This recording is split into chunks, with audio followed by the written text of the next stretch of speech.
আপনি কি সত্যিই হেরে গেছেন? জীবন যুদ্ধের লড়াইয়ে নিজের হার স্বীকার করে নিয়েছেন? নাকি এই নতুন সমাজের রঙ্গমঞ্চে দৈনন্দিন অভিনয় করতে করতে হাঁপিয়ে গিয়ে সম্পূর্ণ নিজের হার স্বীকার করে নিয়েছেন? তাহলে একটু দাঁড়িয়ে যান, একটা ছোট্ট সত্যি জেনে নিন। বিজ্ঞান বলে একজন প্রাপ্তবয়স্ক সুস্থ পুরুষ মানুষ একবার সহবাস করলে যে পরিমাণ বীর্য নির্গত হয় তাতে প্রায় 40 কোটি শুক্রাণু থাকে। লজিক অনুযায়ী সেই 40 কোটি শুক্রাণু যদি মেয়েদের গর্ভে স্থান পেত তাহলে 40 কোটি বাচ্চা তৈরি হতো। এই 40 কোটি শুক্রাণু মায়ের জরায়ুর দিকে পাগলের মতো ছুটতে থাকে। বেঁচে থাকে মাত্র 300 থেকে 500 শুক্রাণু। আর বাকিরা এই চলার পথে ক্লান্ত অথবা পরাজিত হয়ে মারা যায়।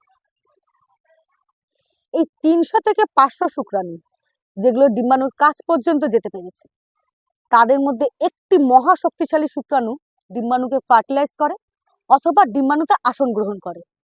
সেই সৌভাগ্যবান শুক্রাণুটি হচ্ছে আপনি, আমি অথবা আমরা সবাই।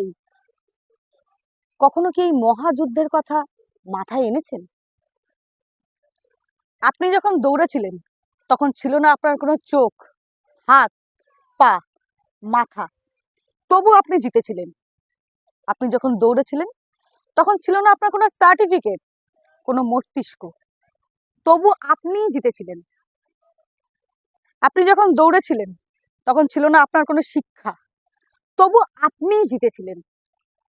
আপনি যখন দৌড়েছিলেন তখন আপনার ছিল একটি গন্তব্য, আর সেই গন্তব্যের দিকে উদ্দেশ্য ঠিক রেখে একাগ্র চিত্তে আপনি দৌড়েছিলেন, আর সেদিনও আপনিই জিতেছিলেন। বহু বাচ্চা মার পেটেই নষ্ট হয়ে যায়, কিন্তু আপনি মারা যাননি। আপনি পুরো 10টি মাস পূর্ণ করতে পেরেছেন। বহু বাচ্চা জন্মের সময় মারা যায়, কিন্তু আপনি মারা যাননি, আপনি টিকেছিলেন। বহু শিশু অপুষ্টিতে মারা যায়, কিন্তু আপনার কিছুই হয়নি। বহু বাচ্চা জন্মের প্রথম 5 বছরেই মারা যায়, কিন্তু আপনি এখনো বেঁচে আছেন।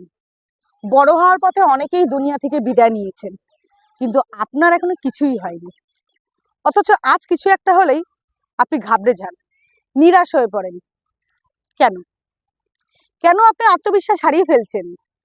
আজকে আপনার শিক্ষা আছে, সার্টিফিকেট আছে, বন্ধু বান্ধব পাড়া প্রতিবেশী সব আছে, প্ল্যান করার মস্তিষ্ক আছে, তবু কেন আশা হারিয়ে ফেলছেন আপনি?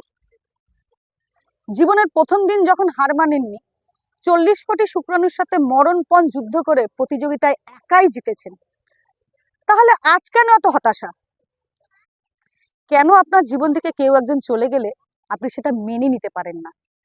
কেন বলেন আমি হেরে গেছি? কেন কিছু একটা হলেই আপনি ভেঙে পড়েন? কেন বলেন আমি আর বাঁচতে চাই না? এমন অনেক কথা তুলে ধরা সম্ভব। আপনি কেন হারবেন? কেন হার মানবেন? আপনি শুরুতেও জিতেছেন, আপনি শেষেও জিতেছেন, মাঝপথেও আপনিই জিতবেন।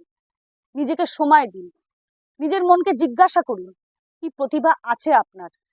সবসময় ঈশ্বরকে স্মরণ করুন, নিজের মনের জোর নিয়ে যুদ্ধ করুন, দেখবেন আপনিই জিতবেন।